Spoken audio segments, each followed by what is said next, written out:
like kitchen table, foundations and pre-calculus math and dance.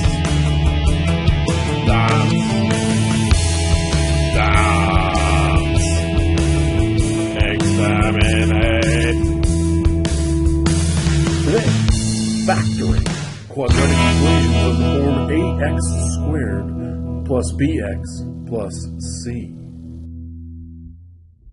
Now, last class we were multiplying and factoring some fairly basic polynomials. If you recall, we busted out the algebra tiles and we were playing around with those as well.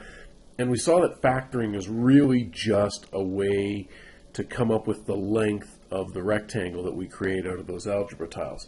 And so then we went a little bit more abstract with it, and we took things like this, say x squared plus 7x plus 12. I think this was one of the questions we had. And we said, let's factor that. And you guys were all able to come up with two binomial factors by saying, well, first of all, x squared must come from x times x. And 12, you guys broke it down and said, well, it could be 1 times 12, it could be 2 times 6, it could be 3 times 4. But then you recognize that 3 and 4 also add up to 7. And so we went with 3 and we went with 4. And we also recognize that because they multiply to positive 12, they have to have the same sign, both positive or both negative. And that because they add to positive 7, that same sign must be plus in both cases. So that's a fairly straightforward situation. What we want to do now is change this polynomial so that it's no longer just 1x squared, but give it other values like 2x squared, 3x squared, and so on. So before we do that, I think I'll get you guys to do a couple of multiplication questions just to refresh yourselves and to make sure that we're cool with this stuff. So we will do 2x plus 3 times 3x minus 5.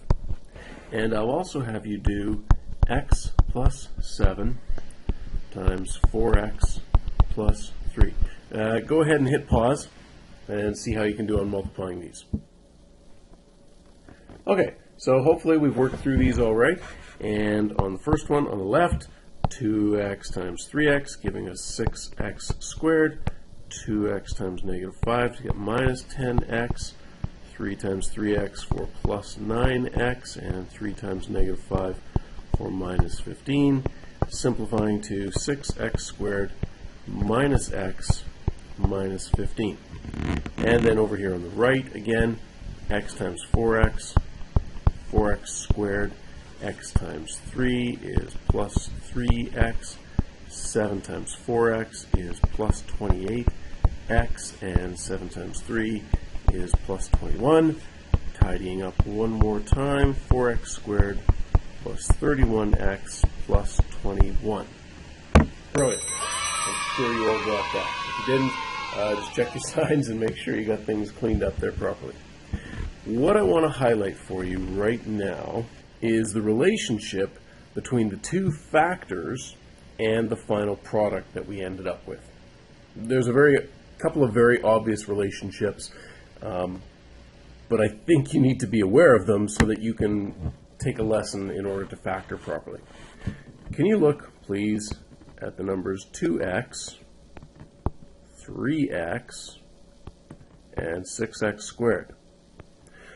Hopefully, you are all capable of recognizing that 2x times 3x is 6x squared.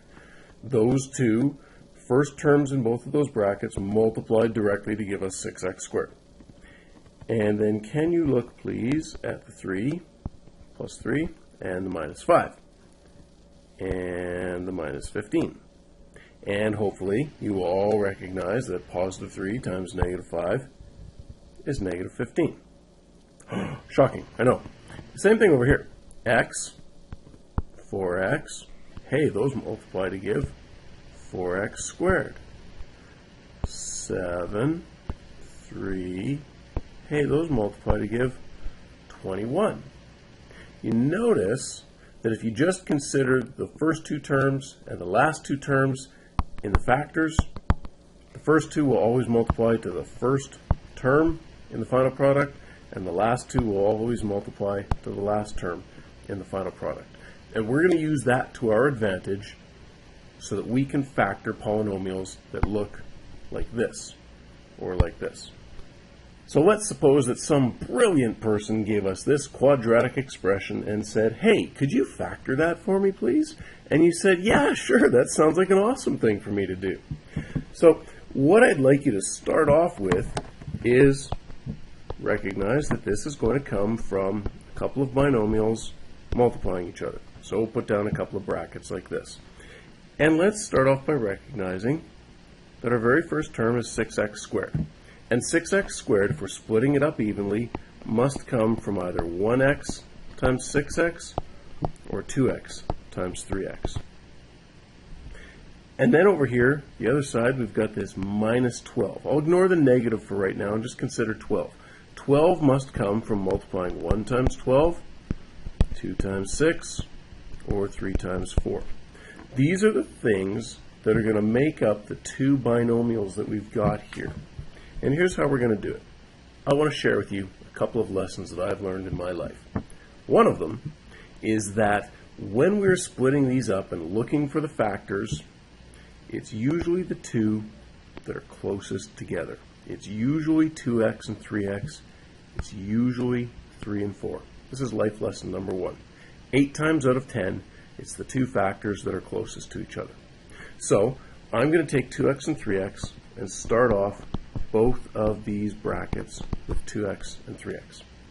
And now I'm probably going to choose to work with 3 and 4 as well.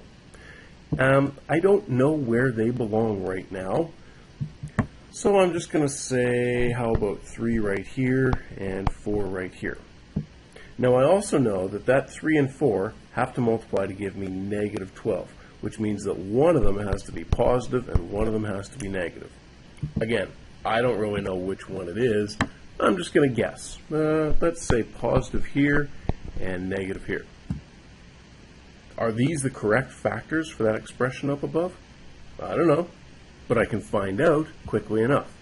The only thing I really have to test is whether or not this gives me the 1x in the middle. I know that 2x and 3x is 6x squared. I know this. I also know that 4 times negative 3 is negative 12. I have to test for the 1x. How do I test it? 2x times negative 3 is negative 6x. 4 times 3x is positive 12x. And when I add those terms together, I get 6x, which is... that's not what I want. These are not the factors for that expression. What can I do? Well, remember, I said I didn't know whether the 3 belonged here or the 4 belonged there. So let's switch it around and put the 4 in there. And the 3 over here. Now let's test that. It's going to change these numbers. 2x times negative 4 is negative 8x. 3 times 3x is 9x. And when I add those, I get a total of 1x, which means that the factors for this quadratic expression are actually 2x plus 3 and 3x minus 4. Simple. Oh, hey, where did that come from? Oh well, might as well try to factor it. So, if I look at this carefully, 4x squared, well, I'm pretty sure that's going to come from, well, it could come from 1x times 4x, or it could come from 2x times 2x. And 10y squared, well, that's probably going to come from either 1y times 10y, or I suppose from 2y times 5y, since those are the only things that multiply to give me 10. Well, like I said before, 8 times out of 10, it's usually the two factors that are closest together. So, let's try this. 2x, 2x, and I guess over here, 2y and 5y. And I guess we could put in here, since they both have to multiply to give us positive 10y squared, and it's going to add up to a positive in the middle, both of these are going to be plus. Okay, let's test it out. 2x times 5y, that is 10xy, and 2y times 2x is 4xy, and that adds up to 14xy. Oh, so close. That's 13xy up there, and we got 14xy. Well, this isn't any good. Let's do what we did before and reverse these. Let's put the 5y over here with the 2x, and the 2y over here. Oh, wait a second. If I put 5y over here, and 2y over here, that's actually going to do exactly the same as what we just had.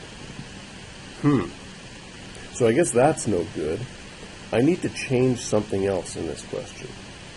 What I need to change now is not just the placement of those, but I need to decide either to stop using 2x and 2x and go to 1x and 4x, or to stop using 2y and 5y and go to 1y and 10y. It's an arbitrary choice. Let's go with, let's try 1x and 4x. So we'll get rid of 2x, and we'll go 1x, and we'll get rid of the 2x here, and we will go with 4x. Hey, I said 8 out of 10 times. Maybe this is one of those 2 out of 10. So let's multiply now. 1x times 2y. That's going to give me 2xy.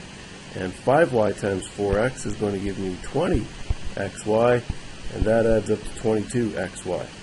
Ooh, this is not working either. Well, let's try changing again where the 5y and the 2y are. Maybe they're paired with the wrong numbers. Maybe 5y doesn't belong with 1x. Maybe 2y belongs with 1x, and 5y belongs over here with 4x. Check this. 1x times 5y, 5xy. 2y times 4x, 8xy. Ooh, and when I add those, I get 13xy. We just factored this plug out. Can I tell you something? I knew that some of those other ones weren't going to work. Here's how I knew.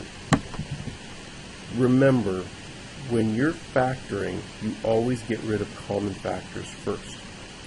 And back here, when I had 2x plus 2y and 2x plus 5y, I actually knew that this wasn't going to work before I even did the question. And here's why. 2x plus 2y, they have a common factor of 2. How can there be a common factor halfway into the question when there wasn't a common factor in the beginning? Doesn't make any sense.